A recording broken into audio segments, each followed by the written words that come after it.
Dillian the Body Snatcher right here. It's a champ. Big up to Sporting Icon. Subscribe. Otherwise, I might pay you guys a visit. Okay, so I've just watched an interview with Tyson Fury on BT Sport, and guess what? He wasn't clowning around for the camera, so I actually enjoyed it. I like it when he's actually being calm and sensible. And I enjoyed the interview, I really did. Now, don't get me wrong, of course, he did get a little bit arrogant when he's saying that this is a Tyson Fury roadshow, everybody's coming here to see me, doesn't really matter who it is that I'm going to fight, yada, yada, yada. We know that ain't true. Of course, we all know that ain't true. Tyson knows that ain't true as well. Put Tyson Fury in the ring with anybody other than Dillian Whyte or Anthony Joshua, he ain't selling out Wembley Stadium. Not even close to it. He'd be lucky to sell out the Manchester Arena. He would. But, again, we have to give him credit because he is actually willing to defend that belt against Dillian Whyte. So let's give Tyson Fury credit. I'm being genuine about that. Now, one of the things that he did say is that Dillian Whyte has been avoided by a lot of heavyweights over the last few years. And he has. Now, automatically, people will point at Tyson Fury saying, yeah, you were one of them. Of course, yes, you are correct. He was ordered by WBC to fight Dillian Whyte for the WBC Diamond Belt. Said, I don't need to do it. I'm lineal champion. What do I need that for? No, I ain't doing it, even though he did actually ask for the Diamond Belt. Then, of course, with this particular fight as well, he didn't want to fight Dillian Whyte. This is why other names like Robert Helenius and Manuel Char and everybody else was mentioned except Dillian Whyte. And yes, okay, he could have just vacated the belt and said, I ain't going to fight Dillian Whyte. There's always that option because he's got one fight left on this ESPN deal. One fight. He could just vacate that belt, go fight whoever he wants. There you go. Completed my 5 fights. I'm out. He could have done that, but he decided to keep hold of that belt, which is why I do have to give him massive, massive credit. Now, how many times have I interviewed Dillian Whyte? How many times? How many times have I had phone calls with Dillian Whyte talking about this fighter, that fighter, and whatever else?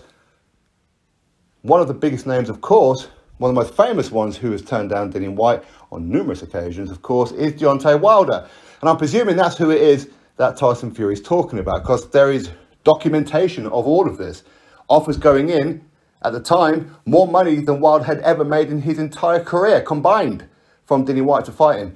Still turned down, even sent Dillian Whyte personal messages saying, I'm going to freeze you out, I ain't going to fight you, and blah, blah, blah. And the WBC backed him up. None of this is my opinion, by the way. This is all fact, what I'm telling you. If it's my opinion, I'll tell you it's my opinion, but this is all fact. Deontay Wilder did everything he could to not fight Dillian Whyte. Other fighters out there as well. People say how Dillian avoided Luis Ortiz. No, he didn't. No, he didn't. He was ordered to fight Luis Ortiz, but for the secondary mandatory. Which secondary mandatory ain't nothing. That doesn't mean you're getting a world title shot. Dillian even said, oh, okay, I'll fight Luis Ortiz, but I'm fighting Wilder next, straight after. In fact, not only will I beat Luis Ortiz, I'll knock him out. We didn't put that in the contract. If I knock him out, you fight me next. Wilder didn't want to do it. He didn't want to do it. Dillian Whyte offered Luis Ortiz around $2 million to fight him at the O2 Arena. $2 million. Luis Ortiz turned it down so he can go fight Travis Kaufman on the Wilder Fury Part 1 undercard in Los Angeles. What did he get for that? 200, 300,000? Again, this isn't my opinion. These things happened. People want to point over and say, well, he avoided Kubrat Pulev for the IBF mandatory position. Did he? Kubrat Pulev's team, I forget what they were called, something entertainment, whatever it was. They won the purse bid for 1.7 million. But they couldn't come up with the funds in time. So Eddie Hearn, Dillian Whyte went back and said, okay, 1.7 million, we'll pay it, but we'll put the fight on here in the UK. I forget what arena it was. It's probably the O2, I don't know. Maybe it's Manchester. Pulev said, no, we ain't doing that. We're going to go back through the purse bid situation. Dillian was like, you know what, stuff you. I ain't wasting my time. I don't really care about the IBF anyway. So, all that said, there are a lot of heavyweights out there who have avoided Dillian Whyte. Deontay Wilder being the one that I think Tyson Fury is talking about. And he has. He has. So this is why I go back onto it and say we do have to give Tyson Fury credit because he could have vacated the belt. He could have done it. There's always that option. Sure, people would ridicule him. Does he really care if people ridicule him? I don't think he does. He recognises this is a mega fight. He recognises he ain't going to make any money like this fighting anybody else other than Dillian Whyte currently. Other than Anthony Joshua, of course. Same goes with Dillian Whyte as well. He ain't going to make any more money fighting anybody else other than Tyson Fury or Anthony Joshua. There's not another heavyweight out there on the planet that can come close to them. None. These three are leading the way, and they all happen to be British. Great news for us, right? Anyway, let's look forward to the fight. I want Dillian Whyte to win. I back him to win. I believe he'll win. Does that mean he's going to?